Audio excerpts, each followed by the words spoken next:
Week 9 is coming in hot, and we are going to bring you all the start-sit decisions that you need to make in this week of fantasy football to win your matchup. Welcome in to today's episode of the Fantasy Football Fellas podcast. Lucas Wenson, Tyler Platt hanging out with you tonight. Tyler, you got beat by Cameron this week in our Dynasty League. Any words you got to say to Cameron here, who's very clearly not on the show? He must be out celebrating. What do you got to say for yourself? He got lucky. That's all that I'll say. I'll just say I outscored you both by 100 in our league this last week.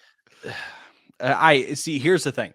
I just have so much talent on my roster that I don't have like super easy starts of the week. Like I have to literally choose from like 7 wide receivers and 4 running backs every single week versus Cam, who's got like Christian McCaffrey, Joe Mixon, Justin Jefferson, Devontae Adams most weeks. Like he doesn't need to adjust his lineup. I have to make the tough decisions. I've got the better roster. That's what I will say. I mean, life is always easier when you just have Jamar Chase, CeeDee Lamb, AJ Brown. Okay, we get it. Okay, we TJ get Hawkinson, Garrett Wilson. I mean, life is just easy in my case. Speaking of lineup decisions, though, we're going to break all those down, all your start-sit decisions for Week 9 on today's episode. Gosh, I cannot get start-sit decisions out. There's so many S's in there. It's a tongue twister. We're going to break all those down for you today and more. If you're not subscribed to the podcast already, make sure you do that. We appreciate your support over there on the audio podcast. And if you're not subscribed on YouTube already, make sure you do that. Turn on that notification bell too. That way you'll be alerted when all of our new episodes are out every single day. Well, 2 podcast episodes a week, 3 YouTube videos, 5 to 8 shorts every week as well. I mean, we're pumping out content like crazy. So make sure you subscribe. Make sure you turn on those notifications. I won't keep you waiting any longer though. Let's dive on into every single matchup and every single start-sit decision you are going to need to make in Week 9.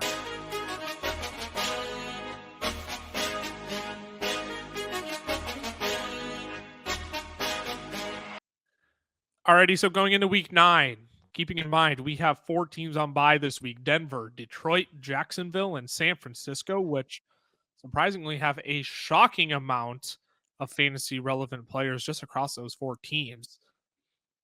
So we're going to be covering quite a few matchups still outside of that. And we're probably going to start with what I am going to deem, actually, I don't know if it's going to be the mid-off of the year. That might be the next Thursday night football game between Chicago and Carolina. But I'm really not excited for this Thursday night football game where the Tennessee Titans visit the Pittsburgh Steelers. Look, Tennessee's passing defense, pretty bad. Pittsburgh's run defense and passing defense, pretty bad. Problem is, both of these offenses suck. They're both bottom 3 in scoring this year. I believe the Pittsburgh Steelers have scored only 10 touchdowns, and the Tennessee Titans have only scored 12. There are only 2 teams below each of them, and they both have scored 9 touchdowns each. So I am terrified that this is going to be just another Thursday night snooze fest, despite how bad elements of these defenses are. You're obviously going to start Derrick Henry in this game. Deontay Johnson, he's a lineup lock at this point. He's getting all the volume. He was back up to 91% of the snaps last week. He should be locked into your lineup as a wide receiver 2 and or flex play this week. Ty, how do you feel about DeAndre Hopkins this week? Coming off of a 3-touchdown game from Mr. Mayo Coffee himself, Banana Man, Rot Banana Man at that, peel and all. Oh, God. How we feel about DeAndre Hopkins coming into this matchup, because the Pittsburgh secondary is one that can be taken advantage of.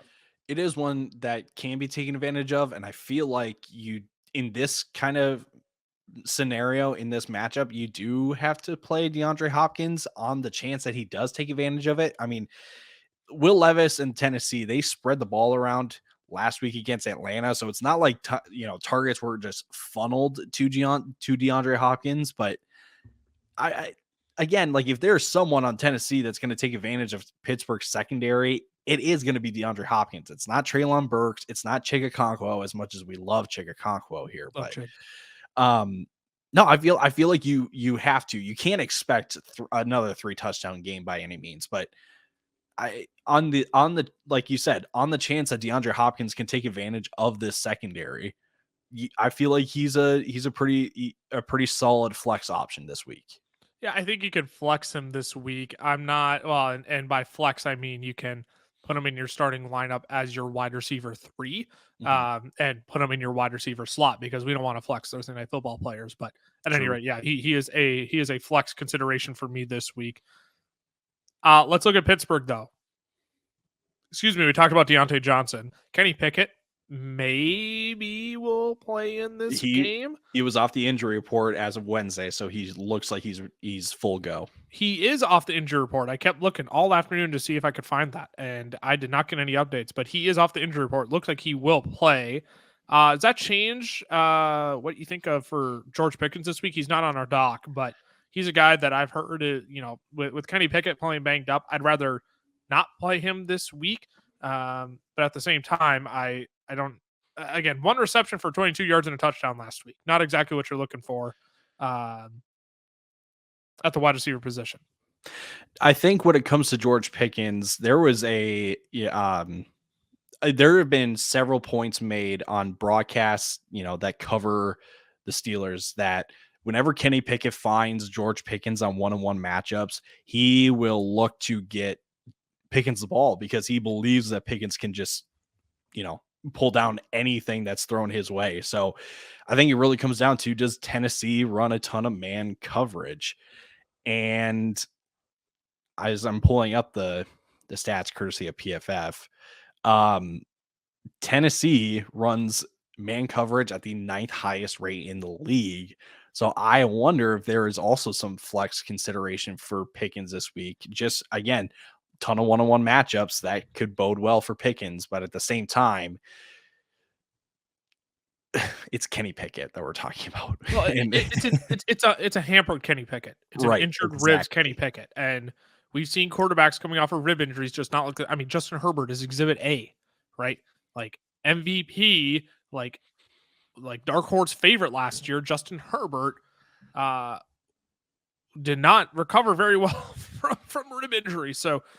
I'm less optimistic on Pickens. I think I would avoid playing him this week if you have other options on your lineup. But um, in terms of Tennessee running man coverage, that is at least an encouraging metric that you could talk yourself into George Pickens if you really needed to this week. I'll just go right to the chase on Najee Harris. I don't want to play him. I don't play Jalen Warren either. Nope. They're just disgusting. Both of these running backs are. I believe their lines over on Underdog Fantasy 45.5. Well, for Najee Harris at least, I'm tempted to take the lower on that, but I mean they're just so uninspiring. And at this point, Najee Harris is borderline unplayable. Mm-hmm. What, 8th views fantasy points per game, allowing the running backs this year? Friends over at Matthew Berry's Fantasy Life, they give us that stat. I don't play Najee Harris if you don't have to. That's kind of where I'm at with him. Now, I brought up an interesting point to, I think it was to camera, but I don't remember when it was. But the point I brought up was that we could be seeing Najee Harris kind of have a second half of the season resurgence that we saw last year from him, where it was horrific.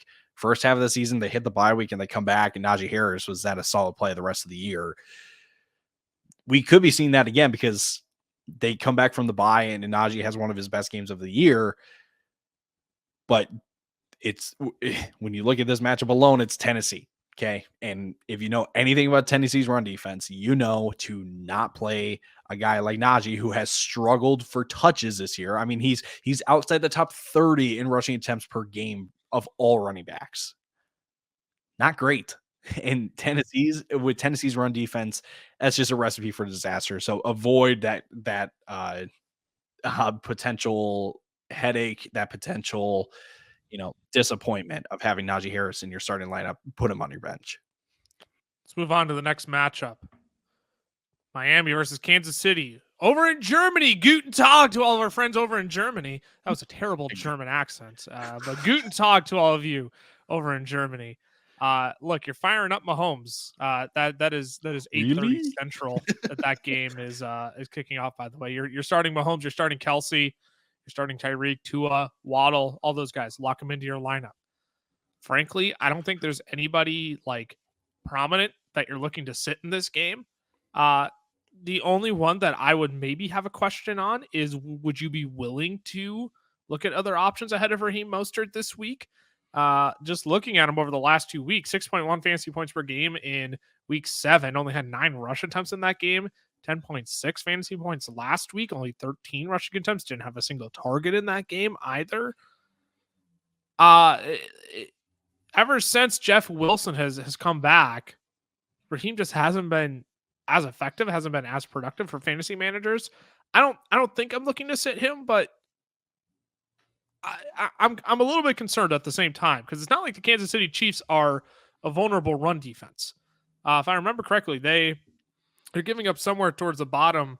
They are currently giving up the 10th fewest fantasy points per game to running backs this year. So you're still willing to play Raheem Mostert though, right? I feel like you have to on the He's chance. a running back 3 on the year. You have to, but Yeah. I'm hampering my expectations quite a bit, actually. Yeah. I mean, like, yes, to your point, you have to just based on what he's done so far and the potential for a big game, for some kind of productive game from him. But um, it's kind of interesting though. It feels like Miami has not ran the ball as much as they had used to in previous weeks. And I don't know if that's game plan or whatnot, but just from the standpoint of like this game could literally be like a 56-54 shootout.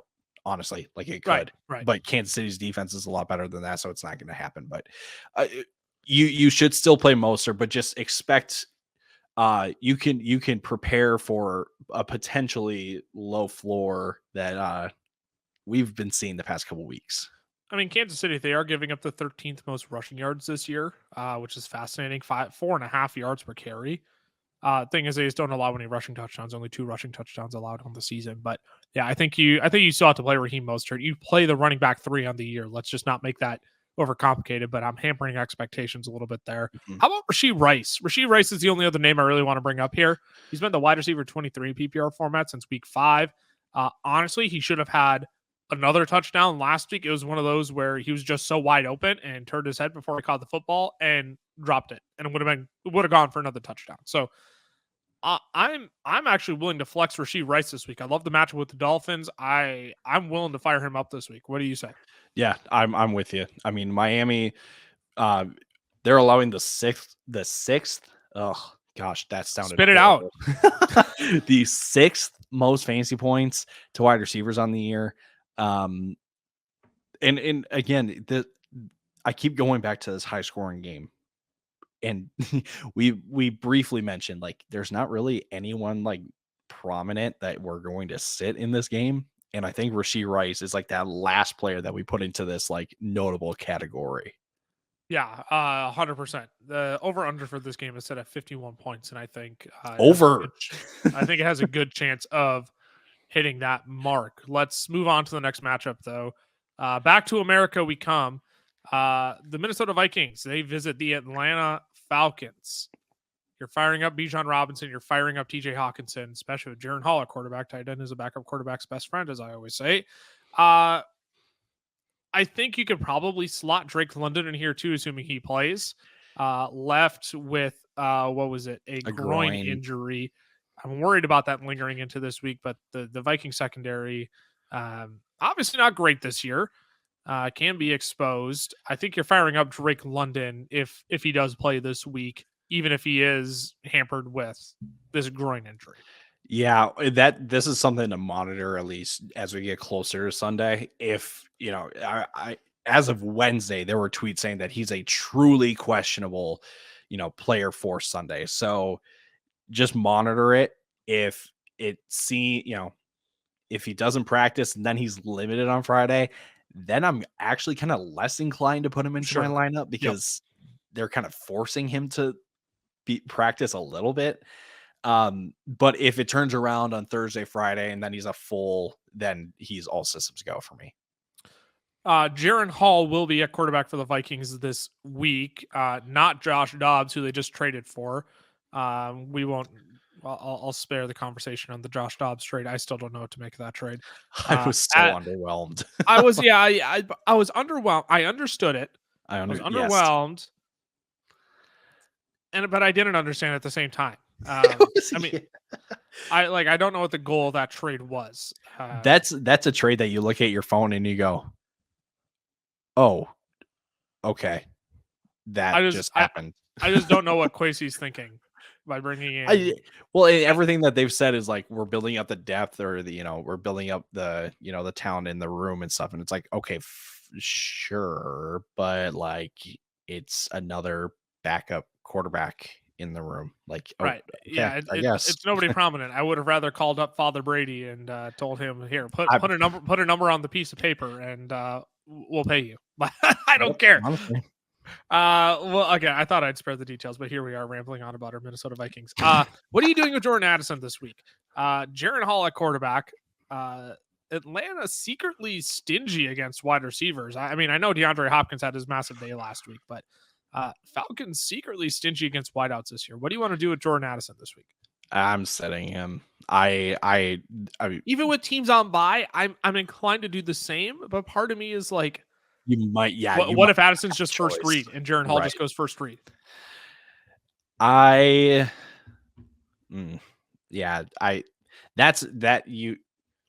have to recognize that is an actual possibility, right? Like Jordan Addison has established himself now as a legit weapon in the Minnesota offense. But I just don't feel confident. There's the optimistic Minnesota fan of me that says like Jaron Hall's gonna like light it up, right? But then there's the other. I'm glad you. Can you imagine? I'm glad you have some sort of optimism. I'm like, Jaron Hall's gonna throw for 80 passing yards this week. That's what I'm thinking. But for me, what it comes down to for at least Jordan Addison in fantasy football, I just need to see a game to know exactly like what's going to change in this Vikings offense. Then on top of that, you've got this matchup against Atlanta, and yes, they just got torn apart by Tennessee, but Atlanta has been very, very good against wide receivers. They're allowing the 6th fewest receptions on the year, 9th fewest yards. It's a tough one for Addison this week. Yeah, it's a tough one, and I don't blame people if they want to sit Jordan Addison this week with Jaron Hall at quarterback. I mean, that's you're just playing the matchup. You're playing the backup quarterback. That's fine. Like you don't have to force Jordan Addison into your lineup this week just because he's the Vikings. Wide receiver 1. Let's move on. Divisional opponent Chicago Bears. They take on the New Orleans Saints. I'm not going to overcomplicate this one for the people. You play who's good in this game. You play DJ Moore. You play Alvin Kamara, who's absolutely on fire right now. In full go. And you play Chris Olave. I know it's been a down week, but this is a matchup against the Bears where you just play Chris Olave. It's as simple as that. You're not going to play any Chicago Bears running backs because I don't want to deal with that hodgepodge of Roshan Johnson, Deonta Foreman, freaking Darrington Evans. Why is he scoring touchdowns? I don't like. Dude literally got called up off the practice squad, and they said, "Here's a bunch of goal line carries." Like what? So you're not playing any Bears running back, especially against a good New Orleans Saints run defense. And you're going to start Michael Thomas because the Chicago Bears are top 10 in fantasy points allowed to wide receivers this year. That I made your start sit decisions very easy. That's it. Thank you. Let's not overcomplicate this. I think Michael Thomas has a fine flex play this week, and you're starting the other 3 studs that I mentioned. I don't want to sit and overanalyze this game. Is that fair? Do we need to dive into Tyson Bagent or actually serious Cole Kmet? Oh yeah. I don't think I'd play Cole Kmet this week. Also serious. How about Taysom Hill? Oh jeez. How about Taysom Hill? I mean, 3 straight games of 15 plus. I feel like he's getting quite a few rushing opportunities. Yeah. I mean, I think this is it's kind of the same argument that I have for Cole Kmet, I guess, that we have George Kittle, Evan Ingram, and Sam Laporta on bye this week. So tight end options are very few and very far between. Yep. So this is probably the week to take a shot on a guy like Taysom Hill. And then real quick back to Cole Kmet, like you probably don't feel great about starting Cole Kmet, but you might have to just Sure. because again, there are not many options better than Cole Kmet, even as bad as it could be for Cole Kmet. Yeah, I mean, Saints, they're 25th against tight ends this year. Yeah, instead of never mind. 71.6 points given up to the position. I mean, I'm not thrilled for that. Yeah, never mind. Chicago Bears, on the other hand, top 10. Eighth most fantasy points given up to tight ends this year. So okay, so here, Taysom Hill or Cole Kmet, who would you rather play? Probably Taysom Hill, honestly. But I would too. I would shoot for the moon on that one and play Taysom Hill. it's hard though because Taysom Hill isn't used like a traditional tight end is. No. Like he gets rushing work and all that kind of stuff. But I mean, at the end of the day, you're kind of banking on touchdowns anyway from tight ends. If your name is not Travis Kelce, Mark Andrews, or TJ Hawkinson, or I guess Evan Ingram at this point this year. Right. So why not take the shot on a guy like Taysom Hill? I would much rather take the shot on Taysom Hill than go ahead and roll the dice on Cole Kmet, who could give me another goose egg very realistically in this matchup. Next matchup we'll talk about here, Los Angeles Rams. They take on the Green Bay Packers. You're starting Cooper Kupp. Why do you have? Okay, you need to explain yourself on this one.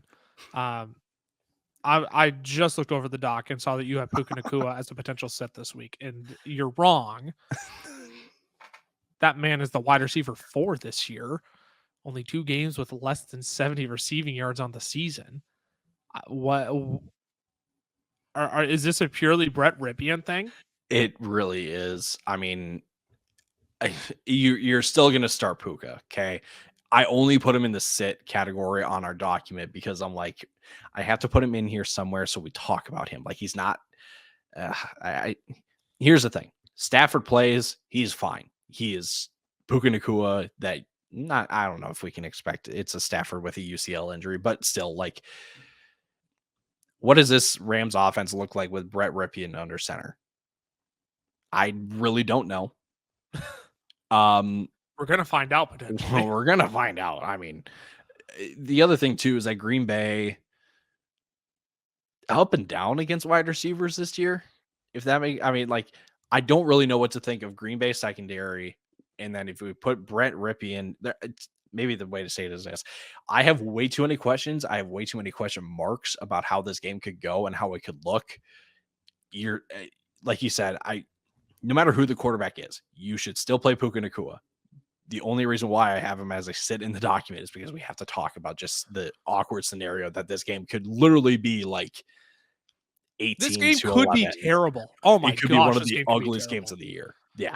Yeah, this game could be terrible because you look at the Rams too. Like, well, one, the Green Bay Packers offense is all sorts of just gross right now. I assume you don't want to play Christian Watson. Not at this point. How about Aaron Jones? You might be stuck playing Aaron Jones this week, but I really don't want to. Rams 24th, against fantasy running backs this year. Yeah. They are giving up. That would equate to the 8th fewest fantasy points to the position. Yeah, I mean, the encouraging thing for Aaron Jones is that he did get more snaps in his second game back from injury, so they are slowly kind of ramping him up. But like you said, the Rams have been pretty good against running backs this year. So it's one of those like gross starts that you're just like, I kind of have to, but I'm not excited about it. And then how about Darrell Henderson? I think this is a great matchup to take advantage of. I mean, you could look at a guy like, my man Royce Freeman. I could not spit that out. I almost said Rolls Royce Freeman. And I'm like, that nope, not right. No, it's just Royce Freeman, not a sponsor. Royce Freeman could be in for a nice little game himself. But I'm with you. I think I would rather. I mean, Darrell Henderson is the obvious start over Royce Freeman, but I think he's in a great spot this week. Yeah, I think the only thing that needs to be said about Royce Freeman is that he does put a cap on the ceiling for Darrell Henderson, but at the same time, Darrell Henderson is much more the much better start compared to Royce Freeman because he's still getting more touches. Yeah, Darrell Henderson, I think, could be a really solid flex play this week. I think he could be one of those players that surprisingly you throw him at the flex and he win dude the week potentially because of the output he gives you. I would even say like a low end running back too if you are kind of desperate on running backs at this point. Yeah, I mean he might honestly, when I go through my rankings again, he might slide into my top 24 this week, just purely based on the matchup with Green Bay, who has been Swiss cheese to running backs this year. Let's move on to the next matchup though. The Commanders, they visit the New England Patriots. I hate this matchup this week. I hate trying to make start sit decisions in this matchup. I assume, is Terry McLaurin an obvious start at this point? I mean, I feel like he is, but you don't feel I- great when you talk about it in a New England Patriots game. right. I mean, he was drafted as a wide receiver too, and like I assume you're slotting him in still. He's definitely a strong flex play this week against the Patriots. They're allowing the 8th most fantasy points per game to wide receivers this year, 4th most to wide receivers lined up on the outside this year. That bodes very well for Terry McLaurin. Ramondre Stevenson, are you playing him? Like, do you still have confidence in him after last week? I feel like last week was maybe fluky-ish after he got 5+ targets in each of the last 2 games prior to that. What do you do with? Is Ramondre okay to play this week? They dealt quite. I mean, Washington dealt quite a bit of their defensive talent at the trade deadline. Montez Sweat to the Bears. Chase Young. Thank you. I'm like, who is the other defensive end? Chase Young to the 49ers. Could open up some opportunity this week. I don't know. What do you do with Ramondre? I think you just slot him in because you have to. I'm going to quit babbling because I'm still stuck on that. I feel like you do play Ramondre, but you have other options. I'm not offended if you take him out. You just need to make sure you're confident in your other options, I feel like. Yeah, I Kendrick Bourne is now out for the season for the Patriots. Right. So this offense is going to have some changes this week. And I think because of that, you do got to play Ramondre Stevenson. I mean, it's a fantasy manager's dream. It is our dream that like Ramondre Stevenson just becomes the ultimate workhorse because he should absolutely, that's what he should absolutely be for this offense. But Bill O'Brien is, get Josh McDaniels back in there. That dude don't have a job right now. Well, see, that would be the best thing for Ramondre Stevenson. At this Bill point, O'Brien can hit the road, Jack. Get Mike McDaniels back in there, or Josh McDaniels, excuse me.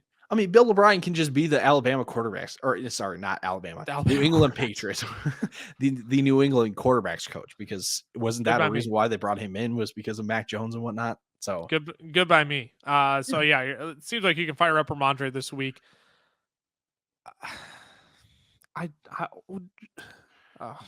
Brian Robinson, you might be stuck doing it. Yeah. You might be stuck doing it this week with how many teams are on bye. New England giving up the 9th most fantasy points to running backs this year. I don't hate it if you got to fire up Brian Robinson this week. I'm doing it in a league because I frankly need to. I don't have any other options. Jahan Dotson, after his big week last week, career highs across the board. You play him, New England. Again, we talked about 8th most fantasy points per game to wide receivers this year. Any interest? Flex play? I think I'm willing to flex him, but that's about it. I don't know how fluky last week was for Jahan Dotson. I probably need to see another week of. I'm not forcing him into my flex. That's for sure. Right. Yeah, I don't know. It feels like a lot of people have either given up on Jahan Dotson or are stashing him, and they've got better options in front of Jahan Dotson. And I think if you're relying on Jahan Dotson as a flex this week, we need to make some moves. Would you rather play Jahan Dotson or one of Pop Douglas, Demario Douglas, or Juju Smith-Schuster of the Patriots? Oh gosh, this one's easy for me. Christian Watson. Man goes back to Green Bay. I mean, I agree. I think I would rather play Christian Watson over any of those guys. But honestly, I mean, I would play Jahan Dotson. I would go like too. Sam Howell. Sam Howell, sneaky top 12 play this week with how many quarterbacks are on bye? Yeah. I mean, he has to be in lineups this week just because of all the quarterbacks on bye and all the backup quarterbacks that we're getting at this point. In terms of sets, honestly, probably any of the guys I just had question marks on. So start them, but probably sit them, honestly. but those are. I'm not trying to crunch them into my lineup if I don't have to. Like if I have better options, I'm just not going to play. Brian Robinson might be the only one that I am like willing to play as a running back 2 this week because of how many running backs are on bye. That's where I'm at with Brian Robinson. Jahan Dotson, I think he could find a handful of better options, but I'd be okay if you flex him this week. That's where I'm at. Let's keep it moving though. Seattle visit the Seahawks. They visit the Baltimore Ravens. You're playing Lamar. You're playing Mark Andrews. You're playing Ken Walker in this game. You're good starting Zay Flowers this week? I do. If there's a way to take advantage of Seattle's defense, it's through the air. Speaking of through the air, then the Seattle Seahawks passing attack has been okay. It's kind of been all over the place this year.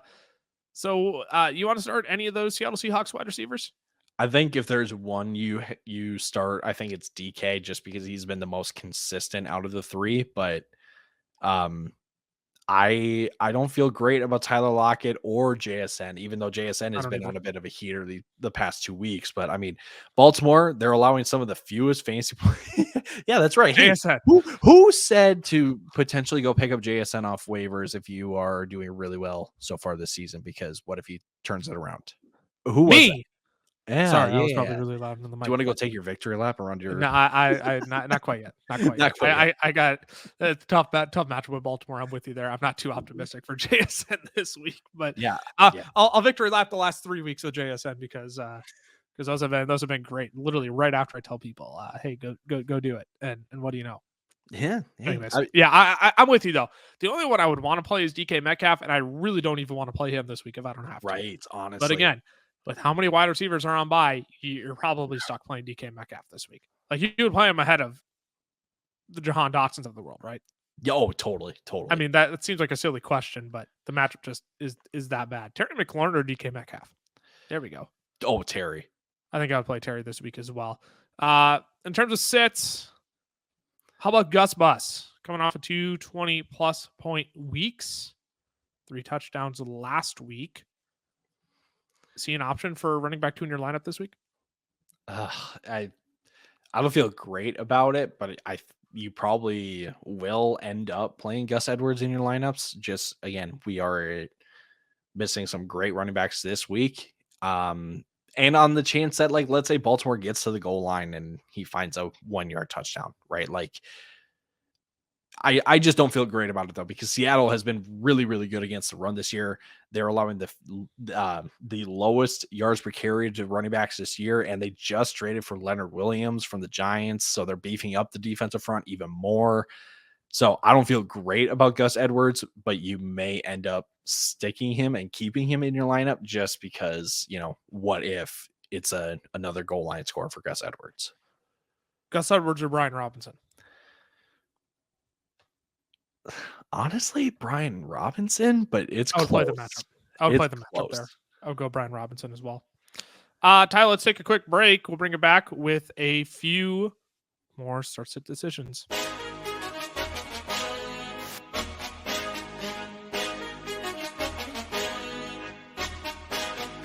Today's podcast episode is brought to you by our friends over at Underdog Fantasy. Now, we love Underdog. It is the easiest place to play best ball formats, and they even have their own form of player props called Pick'em. You can make up to 20 times your money on a single night by correlating props together.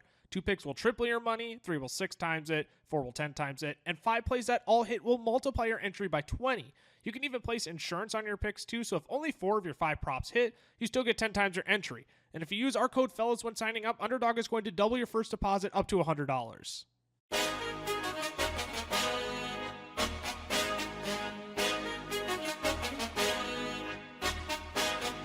Alrighty, we are back.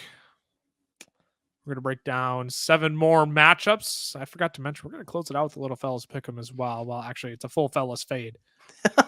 We won't reflect on last week too long. We got more matchups to cover though. This is why you listen to the full fellas fade segment, because we're telling you how you should, make these picks. Right. Let us be right. Okay. Actually, let us be wrong. Yeah, If we're let us right, be wrong. if we're right, great. Sorry, sorry about it, but at the same time, it's good for us. No matter what, we win. We either tell you that you're making money, or we look really good for making good picks. It's the It's secrets a of the show, no-lose situation folks. for us. Let's keep doing brave matchups that tie here. The Buccaneers visit the Houston Texans. Mike Evans, Chris Godwin, they're in your lineup. Dameon Pierce is not in your lineup. My gosh, he has been bad this year. This is exactly what I was afraid of. Everyone kept saying, Dameon Pierce, he's that guy. Devin Singletary, not a threat. Well, wouldn't you know? Wouldn't you know? They split snaps and touches again in week 8. It wasn't right off the bat this year, but I mean, when Dameon Pierce has just been garbage all year, only 3 yards per carry on the season, yeah, he's bound to lose touches once the efficiency starts to go down. So you're benching him this week. Nico Collins, I'm firing him up this week. 9th most fantasy points per game to wide receivers this year. Tampa Bay has given up. Tied for the 5th most receiving yards allowed. The 10th most yards per reception, nearly 13 yards of reception. I'm going to play Nico Collins this week. Are you? I'm not excited about it, but I feel like you still do. The wide receiver 21 on the year. But like I said, I'm not excited about it just based on what we saw last week against Carolina. I know Carolina is much better in their pass defense than their run defense, but the fact that it was ugly stat lines for every Texans wide receiver, not just Tank Dell, not just Nico Collins. So you still should, but I just question what the expectations should be. Rachaad White. Because of buys, you're probably going to play him, but I don't like the matchup with Houston. They're only allowing 3.4 yards per carry to running backs this year. That's actually the 3rd fewest in the league, the 10th fewest rushing yards allowed. Now, again, Rachaad White mostly gets it done in the air. So I think you're going to play him based on the PPR upside. But again, this is going to be another ugly day for Rachaad White on the ground. I would definitely hamper your expectations there. But again, he's going to find your lineup this week. It's not like he's been playing bad recently either.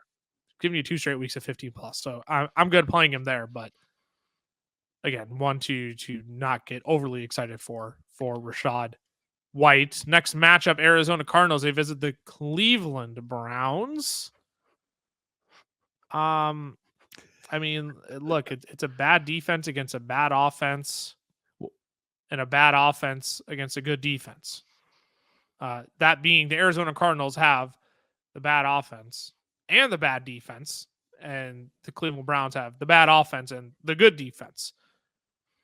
So at this point, you're going to fire up Amari Cooper and Jerome Ford. This is a great matchup for both of them. Frankly, you're going to sit all your Cardinals this week. That's just how good they've been, though Cleveland has been getting torched through the air a little bit recently over the last 4 weeks. They've given up quite a few fantasy points to wide receivers, but this Clayton Tune makes his start. Dog, I'm not playing Hollywood Brown. Not at all. Trey McBride is a question mark, though. Obviously, massive week, colossal week last week. I mean, but again, this is such a stingy Browns defense. I think I'm going to avoid starting him if I can, but again, with how many tight ends on by, I might have to. I might want to. I might be tempted to. Can I convince you to maybe go look at a guy like Gerald Everett instead? Nope. Just hear me out. Just hear me out. It's volume. That's all the Cardinals do is target the tight end. So I'm going to play Trey McBride on a volume basis. That's it. Like you can give me all the arguments in the world of how good the Cleveland Browns probably are against tight ends because they're good against everybody. But if Trey McBride is going to draw 8, 9, 10 targets from Clayton Tune, I don't care how many fantasy points that turns into. There is no tight end outside of the Kelseys, Andrews, Hawkinsons of the world who can do that. Go ahead. Convince me otherwise. Tell me that they're really good against fantasy tight ends this year. Just take a guess at how many points they're allowing on average. No, I don't know. I'm guessing stupidly low. 5.9. If you take out, I think that might be better than Gerald Everett this week. If Trey McBride gives me 6, that might be better than Gerald Everett. Here's the kicker, though. They did allow Mark Andrews to put up 27 on them in week 4 because he had 2 touchdowns. You take out that game and every other game they've averaged only 2.7. Oh, I was right. 2, Yeah. basically. Yeah. I think, like you said, you probably will still end up playing McBride. Um, but personally, I wouldn't if I had Trey McBride, because I just think that discretion may be the better part of valor here. I this matchup is just not great, and I will take full responsibility. I will take full accountability if I'm proven wrong, because it just would not make it just doesn't make sense to me. But I hear you and what you're saying, that you might have to, just because we are in the probably one of the worst bye weeks of the year. The Indianapolis Colts, they visit the Carolina Panthers. My goodness. This is a great matchup for both teams, really. I mean, this could be, I'm not going to tell you this is an offensive fireworks show, but this is a matchup that can be taken advantage of by both teams here, both not very great teams. You're firing up Jonathan Taylor, Michael Pittman Jr., Adam Thielen. All three have been phenomenal in games that they've played in this year, fully played in this year, I should say. I want to start with Zach Moss, though. Only 2 finishes outside of the top 15 running backs this year. He went for 11 rushing attempts, 66 yards, and a score last week, added an 8-yard reception as well. Obviously, Carolina allowing the second most fantasy points per game to running backs this year. I mean, this is a smash start for Jonathan Taylor. But Zach Moss continues to just be a nuisance, man. 3 straight carries inside of the 10-yard line last week, and that's how he got his score. I didn't understand it. Where's Jonathan Taylor in that scenario? Is this a game you're willing to flex Zach Moss in? I think so. I think what Shane Steichen Helmet. 2-minute helmet. minor. What Shane Steichen wants to do is just run the ball. We saw that against Cleveland in a high scoring game. Both Jonathan Taylor and Zach Moss both got double digit carries. Zach Moss had 18. I don't remember what Jonathan Taylor had, but it was still a good amount of carries. And I think that's what they want to do. They just want to run the ball. And I think Carolina's defense allows teams to run the ball. So I like Zach Moss this week. Zach Moss or Brian Robinson? Zach Moss. Zach Moss or Gus Edwards? Zach Moss. I think that's a range you're looking at Zach Moss in. So I agree. I'd be willing to play Zach Moss over both. Josh Downs, 5+ receptions in 5 of his last 6, 13+ in each of his last 4, 13 fantasy points, that is, in each of his last 4, 70+ receiving yards in 3 of his last 4. Now Carolina, they're the 7th best. They have allowed the 7th fewest fantasy points to wide receivers in terms of fantasy points per game allowed this year. You have any interest in Josh Downs? Part of me is like, he's just going to be kind of the cheap target funnel for Gardner Minshew. It's free PPR points, but here we go. Josh Downs or Jahan Dotson. Bad matchup versus good matchup, both coming off high volume games. I'm probably going to stick with Josh Downs, but it's close. I would as well. I'm willing to flex Josh Downs this week, but that's something I'm at least keeping an eye on, where the Carolina Panthers are stingy against wide receivers. And if it's not a high-powered offense that can just totally torch them through the air, like a Minnesota Vikings, a Miami Dolphins kind of offense, I'm not excited about the wide receiver options, but I'd be willing to flex Josh Downs. What do you want to do with Miles Sanders or Chuba Hubbard, though? Because Indianapolis, they're allowing nearly a rushing touchdown and a half per game. 5th most fantasy points allowed to running backs this year. Only allowing 3.7 on the ground. So it really is coming through touchdowns. I assume we're sending Miles Sanders, but any interest in Chuba Hubbard? He seems like he's going to kind of be the 1A now to Miles Sanders 1B. He feels like a low-end flex player for me, just based on volume that he could get. But like you said, when most of the fantasy points Indy is allowing to running backs are just coming from touchdowns, I just don't have confidence in Carolina to get within a distance of Chuba Hubbard to find the end zone. And I don't think Chuba Hubbard can break off a big run for a touchdown either. No. So it's a low end just based on volume, but it's an ugly one for me.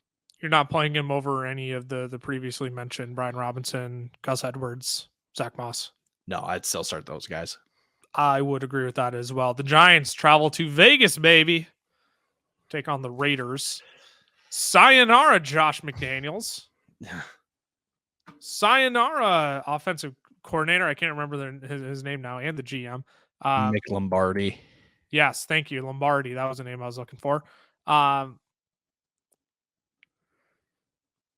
You ready for this? Vegas wins this game. Oh, totally. Oh, totally. It's the new coach. I know. It's the new coach effect. It 100% is the new coach effect. Antonio Pierce, interim head coach now for the Las Vegas Raiders. I know the Giants have been looking better, but Vegas comes out and wins this game. I firmly believe that. Even with Aiden O'Connell under center. I 100% agree with that. So you're starting Josh Jacobs. I know it's been bad for Devontae Adams, but 13 targets for Devontae Adams in his last game with Aiden O'Connell. You know how many targets Josh Jacobs drew in his last game with Aiden O'Connell? 6. 11. Oh, jeez. Yeah. I believe it was either Ian Hardis or Dwayne McFarland over at Matthew Berry's Fantasy Life who put up the target shares with Aiden O'Connell at quarterback, Devontae Adams at 25, Josh Jacobs at 22. So just something to keep in mind that Aiden O'Connell will probably be willing to sling it around, but Josh Jacobs could be in for quite a receiving load as well. And obviously you're firing up Saquon Barkley, who could be in for a massive week against a terrible Las Vegas Raiders run defense. But again, it's that new coach syndrome. Antonio Pierce, former Giants linebacker. Wait a second. It's not a revenge game, but revenge game and right. new coach effect. I'm like, I was waiting for it to hit. I was waiting for it to hit. I was waiting for it to hit. Vegas by 30. Jacoby Myers. Starter set him this week. I keep coming back to, if you have other, hopefully you have other options. But if you're in a pinch, I guess he's gonna find your lineup. I just don't know how much of Jacoby Myers, Jacoby Myers' production was because of Josh McDaniels and Mick Lombardi. Now that they're out, what does that look like? I don't really know, and that's why I would say, like, look elsewhere. I would agree. I think I'd look elsewhere. I think the days of the Jacoby Myers finding the end zone, just getting a crap ton of targets because Jimmy G just consolidates his target distribution. I mean, I think Aiden O'Connell might look that way too, but I digress. I think I'd look to other options other than Jacoby Myers this week. And frankly, you're not starting anybody else in this matchup unless if Darren Waller is healthy and playing, you're kind of forced. It sounds like he might hit IR, honestly. Right. Well, that's what I'm saying. Yeah, that's what I'm saying. If he stays off of IR, if he finds a miraculous way to suit up this week, you're going to play him. But it sounds like we're not even going to waste any more breath on him because it sounds like he's probably not going to suit up this week. Speaking of the Cowboys, the Giants divisional rivals face off this week. The Dallas Cowboys travel to Philly to take on the Eagles. You're firing up Hurts. You're firing up AJ Brown. You're firing up CeeDee Lamb. I love this matchup for CeeDee Lamb after a phenomenal week last week, 41 fantasy points. I put DeAndre Swift in here just because of the running backs on bye this week. It feels like you have to fire him up. I don't love the match with the Cowboys. But the Cowboys can be beat on the ground. They're lower middle-ish of the pack against running backs this year. So I think you fire them up just because of how many teams are on bye.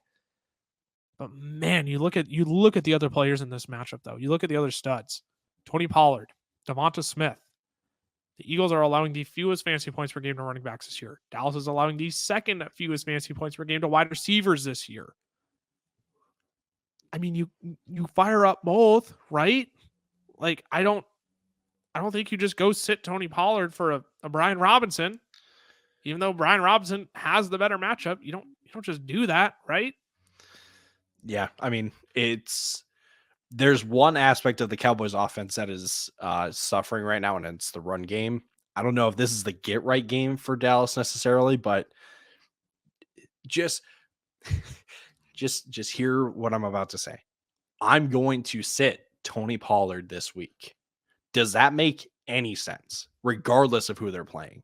No, I mean, No, exactly. we just know the dual threat ability that he has, even though it hasn't been flashing as of late. But I mean, just 2 weeks ago, he had 6 receptions. Mhm. That's worthy of being in your lineup. Devonta Smith, again, I feel like you just start him. It Yep. sucks, but this is a matchup that the Cowboys are going to put up points in, and the Eagles are going to have to fire back. So I think he finds your lineup, but hamper your expectations. The last guy I want to talk about, though, is a Brandon Cooks. You willing to flex him this week? Most fantasy points Nah, allowed to wide receivers. The Eagles do this year. nah, nah. Brandon Brandon Cooks or Cook Jahan Dotson? I'm going to keep bringing up Jahan Dotson because I don't know what to do with Jahan Dotson this week. Try to play Brandon Cooks or Jahan Dotson. Jahan Dotson. Okay. All right. Um, I'm fine I with the thing for Brandon Cooks, yes, the matchup is there with Philly, but and he has been semi-relevant the past 2 weeks just because he scored, but the guy hasn't topped 4 targets in 4 straight games. So yes, while the opportunity could be there, it doesn't I can't start Brandon Cooks in with a sound mind. which is fair, and I completely understand that. Only other name that's probably worth bringing up is Dallas Goddard, but how many tight ends are on by? He's absolutely locked into your lineup this Yep. week. Sunday Night Football, the Buffalo Bills visit Cincinnati. Um, obviously, a how do I want to phrase this? A Week 18 game last year that had a lot of implications on the line. They now get to duke it out and face off on Sunday Night Football. Look, you're starting Joe Burrow, you're starting Joe Mixon, Jamar Chase, Josh Allen, Stephon Diggs.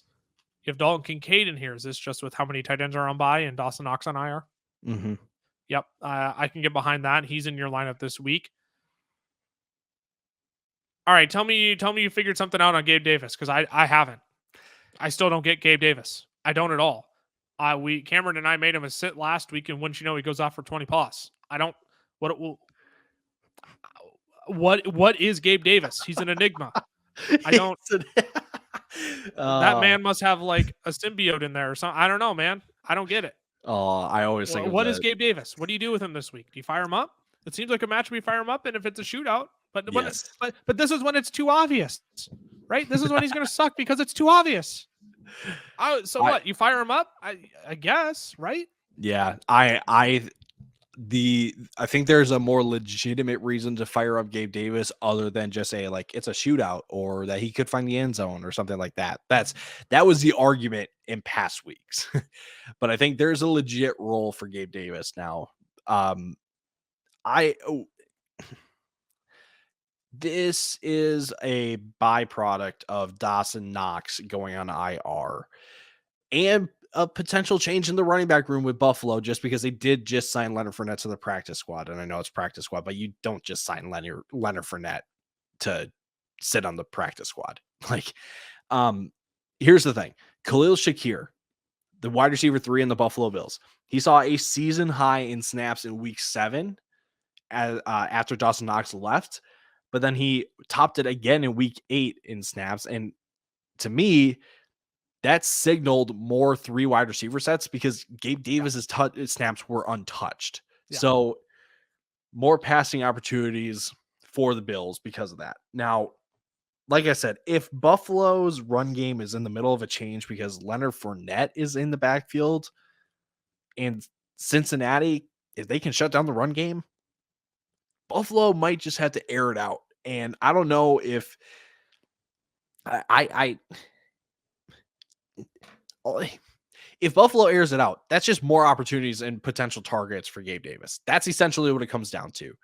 And I think that's what's going to be the trend moving forward for Buffalo is that they are just going to have to rely on the air a little bit more than they had in previous weeks. So what does I that mean for go for it. Finish up.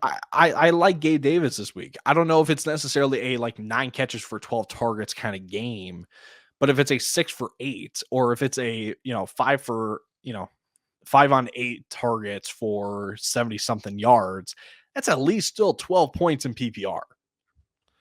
I think Gabe Davis can give you a solid week. I'm not. I'm just not. I'm never optimistic for Gabe Davis. He's just too streaky for me. But I think you brought up some good points in terms of how this game is going to go with the Cincinnati offense back and clicking. The Buffalo Bills will give up passing yards to this team. There's no question about it. This could be definitely a shootout style game. And you have James Cook as a sit here. I'm also concerned for James Cook. I think you named a lot of the points of look, if this game is a shootout, sure, James Cook can get involved in the passing attack, but he also kind of hasn't been. They've also kind of been excluding him from that. And it's just going to take away rushing opportunities if this is indeed a shootout. And again, you don't just sign Leonard Fournette to have him sit on the practice squad, unless if I don't know how many anybody know how many cheeseburgers he's eaten in the last week to. I mean, it's a semi-serious question of like, I don't know, like what kind of shape is Leonard Fournette in? Maybe he sits on the practice squad for a week, but I don't know. Like, but again, with how many teams are on bye, you might be stuck with James Cook. Is that a fair like assumption of everything? Yeah. I think if there's a game where we don't see Leonard Fournette super involved, it's this one, just because it is the first week that he's been on the team. So it's a rough outlook for James Cook. But you might be stuck playing him, which if you do, that's fine. But if you do have other options, I'd go for it. All right, ready? Here we go. Hot name of the week: Brian Robinson or James Cook. Oh gosh, I'd play James Cook for what it's worth. I feel like at that point it's just a bet on the better offense, I guess. Yeah, that 100%. That's exactly what I was going to say. All right, let's wrap it up. Ty, last game, and then we got to get to the full fellas fade. Monday Night Football. The Chargers visit the Jets. I don't know what to make of this game. Part of me is like, yeah, the Chargers are going to wallop them. The other part of me is like, you know, the Jets might have a chance of hanging in this game. You're starting Justin Herbert, Austin Eckler, Keenan Allen, Breece Hall. Yeah, fire them all up. I think Garrett Wilson belongs in this conversation too. He's just going to get hyper targeted, 90 plus receiving yards each of the last 2 weeks. The Chargers, obviously top 10 in fantasy points per game, allowed 2 wide receivers this year. If all systems go for Garrett Wilson, I think he's in your lineup this week. You got a confused look on your face. You got something bothering you over there? I was reaching for something and I dropped it and it was making noise. I'm like, I'm sorry. Oh, I'm no, good. You're good. You're good. Yeah, Garrett Wilson, 4th in target share, 2nd in air yard share this year. He is all systems go. Josh Palmer, QJ seemed like Josh Palmer hampered a little bit by an injury last week. True. Potentially changing of the guard with QJ. But the Jets just stingy against wide receivers, obviously with Sauce Gardner on the outside. I'm willing to sit Josh Palmer this week. I don't think there's a world where he finds my lineup unless if you're really, really desperate or in a very deep league. So the Jets are to wide receivers as Cleveland is to tight ends, if that makes any sense. Sure. Yep. No, I follow. I track 2.7 fantasy points per game to wide receivers. No, I joking, obviously. But You're right. Just a single catch, and it's actually a screen pass. It's actually a screen pass for 17 yards. That's all. Right. All right, there we go. We've covered every single matchup. Ty, let's close it out. The only way we know how to, the full fellas fade for week 9.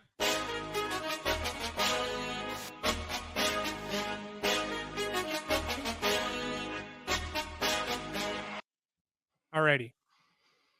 Last week did not bode well. 2 weeks in a row, we're on fire for 2 weeks, and then the full inverse. The lowers on both for Cameron and I cashed. Unfortunately, the Breece Hall one cashed very easily. If you chose the lower, I am still very saddened by that pick. So Ty, let's turn it around. We're still up 1 unit on the season, but let's turn it around. Let's make that 4 units this week. Who is your first pick for the full fellas fate this week? Jonathan Taylor. I know that we talked about Zach Moss potentially having a great matchup and being a nice piece for lineups this week, but I think Jonathan Taylor could be even more of a better piece this week. And especially when it comes to pick him, when you look at his rushing yard line of 64.5 rushing yards, I think that's a smash higher for me. Last week was the first week where we saw a heavy dose of Jonathan Taylor. It was no longer really a split backfield. And it was actually a 60-40 split based on snap count. But the fact is that Carolina is allowing the 5th most rushing yards over the last 4 weeks. They've only played in 3 games. So, yeah, they allowed a ton of yards to running backs. And like I said, JT is now got a 60-40 snap count split last week where he was the leader. And in games where he gets over 50% or more of team snaps, he averages 85 rushing yards. So that's a very, very easy hire for me.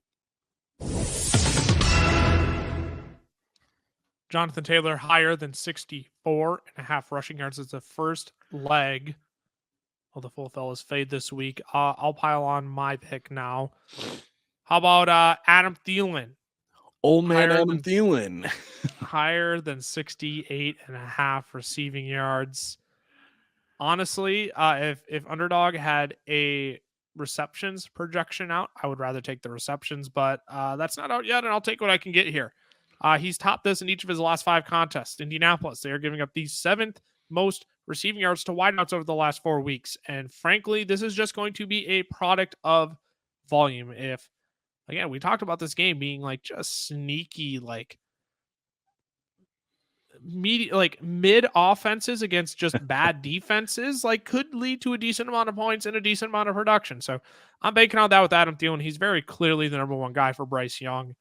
And 68.5 feels about right for me this week, where I think he does surpass the higher. So I'm going to lock that in as the second leg. Adam Thielen higher than 68.5 receiving yards. So there you go. Jonathan Taylor higher than 64.5 rushing yards. Adam Thielen higher than 68.5 rushing yards. You can find both of those projections over on Underdog Fantasy. When you use the code FELLAS to sign up, they're going to give you a free square for this weekend slate. For Thursday Night Football, they're going to give you a Derrick Henry free square of half a total yard. You can pair that up with those 2 picks or any of the other picks in their pick'em lobby. That will 6 times your entry. Just make sure to use the promo code FELLAS to get that deposit match up to $500 and your free square for the weekend. We love our friends over at Underdog. Support them because they support us. Yes, sir. Ty, anything we missed as we close out the show? We missed a golden opportunity for a great callback joke or a great quote when you brought up the word enigma. If you know me, you know a great show called SpongeBob. The inner machinations of my mind are an enigma. We missed it. We missed it. Golden opportunity. We just blew right by it. And I'm kind of sad that we missed it. That's your fault because I wouldn't have even thought of that. Yeah, that's on me. I'm a little rusty. I missed an episode, so I'm trying to get back in the game, you know. He's still shaking off the rust. Thanks for tuning into this episode of the Fantasy Football Fellows podcast. Again, make sure you subscribe to the podcast if you're listening to the audio version. Leave us a nice little review too. Helps us out. And we also appreciate hearing from you all. So thanks for listening over on the audio version if you're listening on YouTube. Hey, Heidi Ho, thanks for tuning in. Make sure you subscribe, turn on that notification bell so you can be alerted when all of our new episodes are out, including daily videos as well. I'm at Lucas Wenzel on Twitter, Tyler_Plath. Follow the fellas pages as well. FFL is on Twitter, the FFL is on Instagram, Fantasy Football Fellas on Facebook, TikTok, and here on YouTube as well. Thanks again for tuning in. We will see you all later this tomorrow, actually, for starts of the week. Other shorts we have as well. But for the podcast, we'll see you on Tuesday to recap everything week 9. Until then, stay safe, take care, and deuces. Deuces.